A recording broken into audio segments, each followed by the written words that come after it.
สหายทองหลุนศรีสุริตพร้อมภรรยาและคณะเดินทางถึงนครหลวงฮานอยสสเวียดนามเพื่อเยี่ยมยามทางรัฐกิจวันที่26 มังกร 2024 สหายทองหลุนศรีสุริตพร้อมภรรยาและคณะออกเดินทางถึงนครหลวงฮานอยสสเวียดนามโดยตอบสนองตามคำเสื้อเสริญของสหายโตเริ่มเลขาธิการใหญ่คณะบริหารงานศูนย์กลางพรรคคอมมิวนิสต์เวียดนามสหายทองหลุนศรีสุริตเลขาธิการใหญ่คณะบริหารงานศูนย์กลางพรรคประชาชนปฏิวัติลาวประธานประเทศแห่งสปป.ลาวพร้อมด้วยภรรยา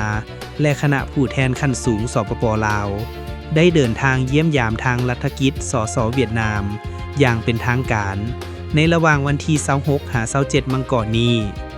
พิธีส่งคณะผู้แทนดังกล่าวได้จัดขึ้นในตอนเช้าของวันที่26 มังกรนี้ที่สนามบินสากลวัดไต่นครหลวงเวียงจันทน์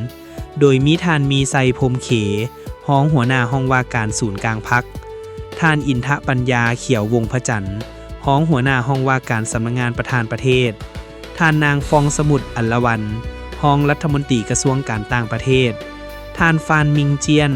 อุปทูตชั่วคราวสถานทูตเวียดนามประจำลาวและเจ้าหน้าที่เกี่ยวข้องออกทรงคณะการเยี่ยมยามรัฐกิจสาธารณรัฐสังคมนิยมเวียดนาม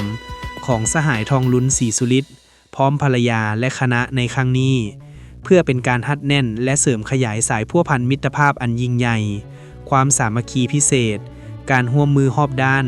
และหุ้นส่วนยุทธศาสตร์ระหว่าง2 พรรค 2 รัฐและประชาชน2 ชาติลาวเวียดนาม